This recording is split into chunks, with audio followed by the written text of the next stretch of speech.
What's up, guys? Tim Little. Welcome back to Tactical Bassin. Today's video, we're talking about some of the most common mistakes that anglers make when they're fishing in the spring, how to avoid them to catch more fish.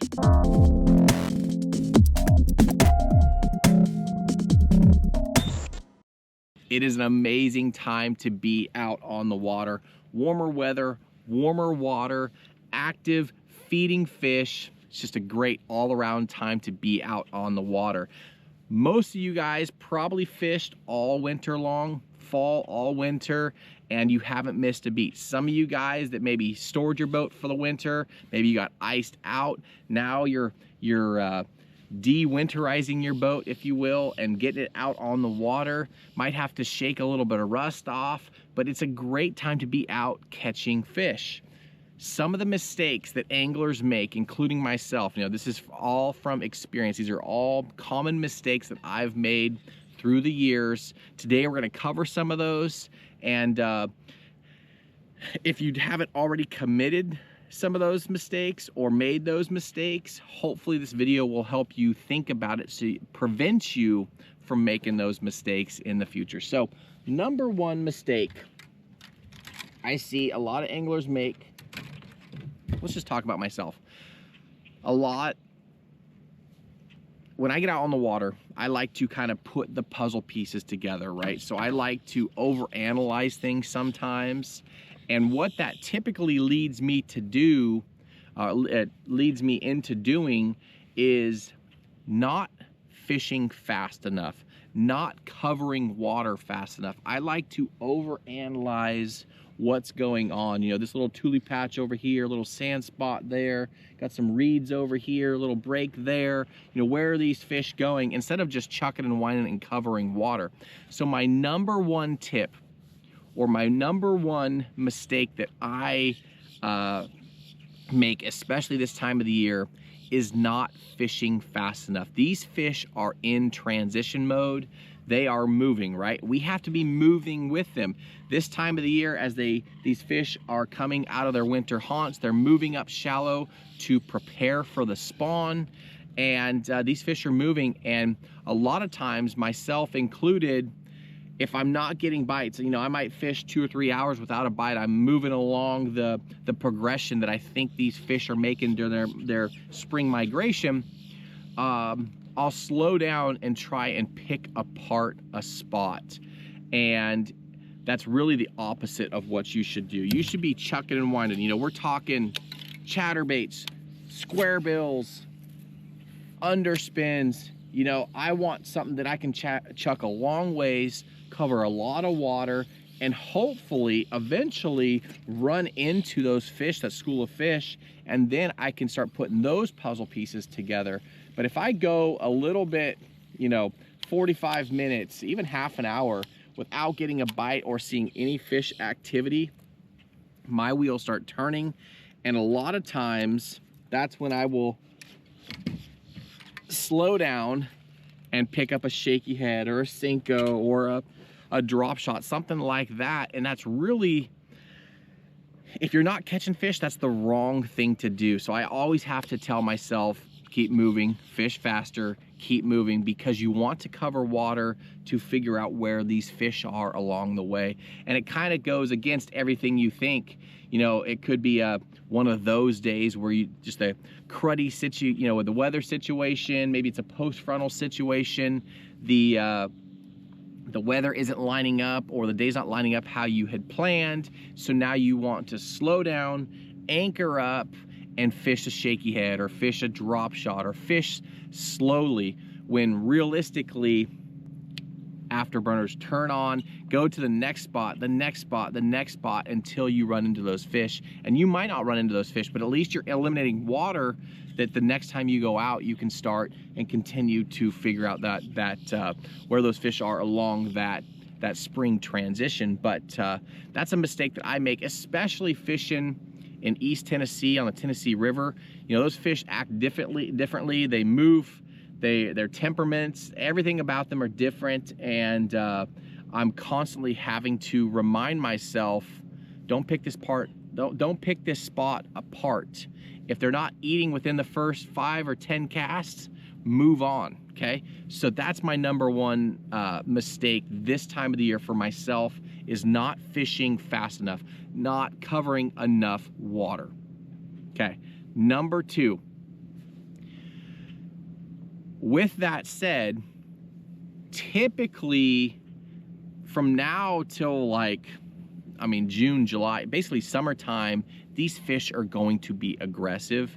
They are arguably the easiest to catch out of the entire year, right? As we get later into the year, these fish have seen more baits, they've seen more boat pressure, more fishing pressure. Maybe you're a shore-based angler, fishing ponds, so those ponds have been getting pounded. Right now, these fish, for the most part, they're coming shallow, they haven't been really pressured, and they can be really, really dumb. So the number 2 mistake that I have made myself, and I see a lot of anglers make, is they stick with their confidence baits when they're catching fish. Okay, so we talked about that first mistake, not moving quickly enough. So say you jump, you know, 1, 2, 3, 4, 5 spots ahead. Now you start catching fish. Now you found a boatload. Now you're catching them on whatever. Let's say a chatterbait, okay? Or an underspin. And you just keep just jacking them. Now is the time, this time of the year, to build confidence in other techniques. Okay, so if you're a guy that doesn't throw an underspin, or doesn't throw a chatterbait, or doesn't throw a square bill or a glide bait, when you start catching fish, now is the time to expand your arsenal and play around with the different techniques, because these fish are aggressive, they're a little bit easier to catch, and it's a great time to learn those new techniques. So don't be stuck in your same old ways, picking up your same hula popper or your same jitterbug that you did since the 1980s, 1990s, kind of dating myself. You know, pick up a glide bait, pick up a swim bait, pick up something that you don't have a lot of confidence in. Heck, maybe it's a shaky head, or maybe it's a drop shot, or you know, an underspin, whatever it may be. If it's a bait that you don't have a lot of confidence in, or a lot of fish catches on, now is a great time to expand your arsenal and really build that confidence, so the next time you go out, you've expanded your tackle box and you have a few more tools to kind of pick that lake apart. All right, my next tip number 3, or mistake number 3, I'm gonna call this 3A and 3B. Mistake number 1, not giving your baits enough action. Okay, what do I mean by that? Those of you guys that have watched the channel, you've heard us say burn, burn, burn, pause, burn, burn, burn, pause. Basically, we are changing our cadence to give whatever bait we're throwing, whether it's a chatterbait or a square bill or a deep crank or even an underspin, we're changing that reel cadence to make that bait do something different, to change its direction or create its own deflection if we're throwing a square bill or a crankbait. But basically, we want to add movement. We don't want to just throw a chatterbait out there and just reel it. Got hung up there. And just reel it, right? Every 5 to 8 handle turns, you know, give it a little pop, or speed it up or slow it down. Just do something to break up the monotony of that bait's movement. Does that make sense? So if it's a chatterbait, you're just either pausing or you're speeding up to change that vibration sequence. But a lot of times, you know, going back and watching video footage of our fish catches, that's what's great about filming our fishing. You can always go back and analyze, you know, where did I get bit, or what was I doing when I got bit? And what I've found, what we found through the years of just analyzing fish catches, is a lot of times we can generate those bites with a rod twitch, with a reel twitch, or a change in cadence in a handle turn.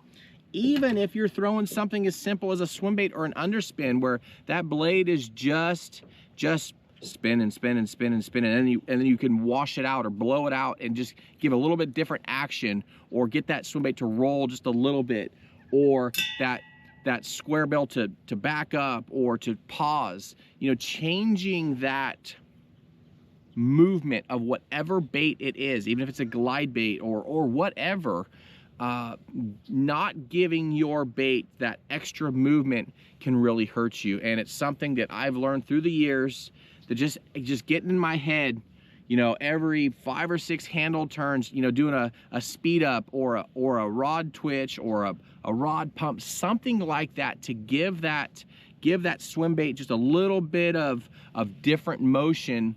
What I believe that what happens is these fish are seeing it. They're tracking it. You see it in clear water. You'll see them just tracking that bait. It won't do anything, especially with a glide bait. They're just swimming along with it, and then you add that rod twitch and they have to react. They twitch, and it's like something triggers them that they have to either jump off that bait or smash that bait. And so if you're throwing a swim jig, a swim bait, a chatterbait, an underspin, whatever it may be, just adding a little bit more action to that bait will catch you guys a lot more fish. Now on the flip side, guys, finesse fishing. I've talked about it for years. Wintertime fishing, if you think you're going too slow, slow down, right? Same thing with our finesse baits, whether it's a Senko, a drop shot, a jig, a shaky head, whatever it is. I've found through watching hours and hours and hours of underwater footage, a lot of times I'm giving my bait too much action. Now I understand that's completely opposite of what I just told you with the reaction style baits, but finesse baits, you know, it's a weird deal. You know, a lot of times, say I'm throwing a Senko, a lot of times, you know, I get that bite on the initial fall, but I also get a lot of bites letting it sit there for 15, 20, 30 seconds, sometimes a minute or two. I mean, it can be really, really slow. And I've seen it in clear water. I've led fish. I've seen fish. I've led them. They sit there. I know they see it. I can see them see it. And then my bait will just fall and they'll just sit there. They'll just slowly creep over to it. If I start shaking it, they turn off. But if I just let it sit there, they get closer and closer and then pop. I'll pop it one time and they'll shoot over and just smoke it. It's the craziest thing. It's almost like, I mean, they know that it's there, but when I've given my shaky head or my drop shot or I pop my Senko too much trying to get those fish's attention, it almost does more damage than good. It spooks those fish off. So if you can, I know this time of the year I'm talking about moving fast, so we might be running cypress trees and we're flipping and pitching, letting that thing fall, no bite, pop, let it fall, no bite, and then we're moving on. But if you find yourself in a situation where you're fishing a key piece of isolated cover, you know, let that thing sit out there. In my mind, I'm picturing a fish there, right? So I'm letting that thing fall, letting it fall. I don't get bit on the initial fall. I'm reeling down, just dragging, or a little pop. Same thing with a shaky head. Instead of sitting there and just shaking your rod like you would like a drop shot or shaking it, just do that slow drag. Give that bait really, really minimal action, and that, I know it completely contradicts what I'm talking about for the reaction baits, but it really does work. I've seen it so many times in underwater footage. I've seen it so many times with my eyes in clear water, watching how fish react. I mean, those fish know that bait's there. They know as soon as that bait hits the water, they can hear it, they can see the rings, the ripples in the water, and you'll see them just slowly creep over.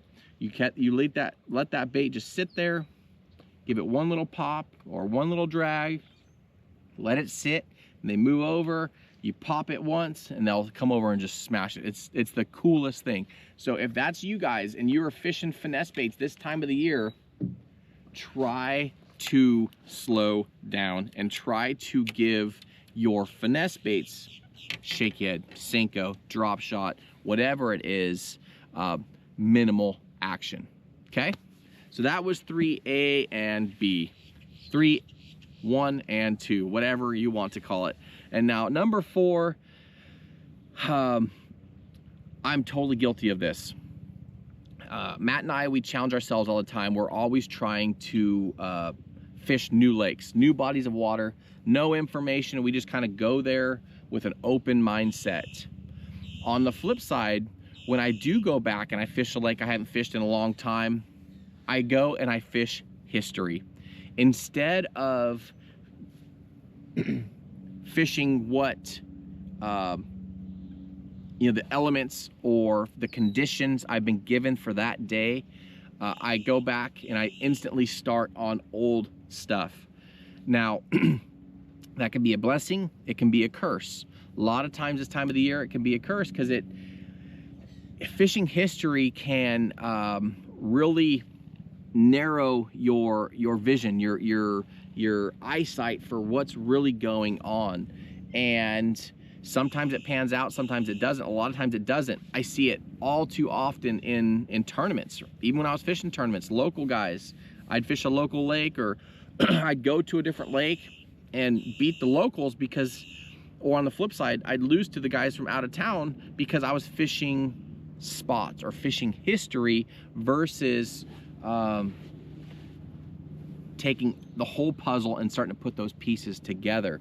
So talking to, you know, some of my guys, buddies that still fish tournaments, excuse me, I don't know if I got like a gnat in my throat or what, but they'll completely wipe their graph clean of waypoints and start fresh. Now, obviously, if it's a brush pile thing or it's a cover type of deal, you don't want to do that. But if you're just fishing areas, you know, start fresh. Don't go in with preconceived notions. Have an open mindset. I do it all the time. I try and force feed them. You know, I might want to catch them on a glide bait, or I might want to catch them on a frog, and I go in thinking this is how I'm going to catch them, this is what I'm going to do. I try and force feed them, and it just doesn't work. And then you turn around, you're like, oh, you know, you talk to so-and-so, and they blasted them on a chatterbait, or a shaky head, or a square bill, or a lipless crank, whatever it may be. And I'm over here trying to force feed them how I want to catch them. So don't be afraid to expand a little bit. Again, this is a great time to be out on the water. It's a great time to catch them on a lot of different techniques. Don't be too narrow-minded, and don't rely too much on your previous history at the lake, if that makes sense. But guys, those are the most common mistakes that I make, especially this time of the year, and hopefully you can avoid them too. One other tip I want to give you guys, remember, it's just a great time to be outside. It's a great time to enjoy God's creation. It's a great time to spend quality time with your loved ones. I just got back from a recent trip with my kids, and we had a blast. You know, I didn't catch a lot of fish. They caught a bunch of fish. And just remember, hit that reset button. I talked about this last year's video. You know, hit that reset button. Remember, there's more things in life than fishing. We are blessed to be able to do it. It's an amazing sport. I think it's the best sport in the world. It's done so much for Matt and I, both our personal lives, our families, and just friends. But it's an amazing sport. And at the end of the day, I know we're on social media, we're looking at he and she and what they caught and all this stuff. But at the end of the day, just go out and enjoy being outside.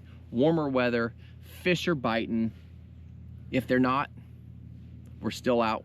We have our health. I don't want to get up on a soapbox, but you know, there's a lot of things to be happy for. And at the end of the day, it's just fishing. There's a lot of things in life that are more important than that. So get out, have a smile on your face, enjoy it, and hopefully catch a few fish along the way. Those 4 tips I gave you, those 4 mistakes, are mistakes that I've spent years trying to avoid and not make over and over and over again. And hopefully this video will help you guys avoid those mistakes if you haven't made them already. Guys, we appreciate the support. If you like this video or learned something from it, hit that like button. Remember to subscribe to the channel, and we will see you guys on the next video.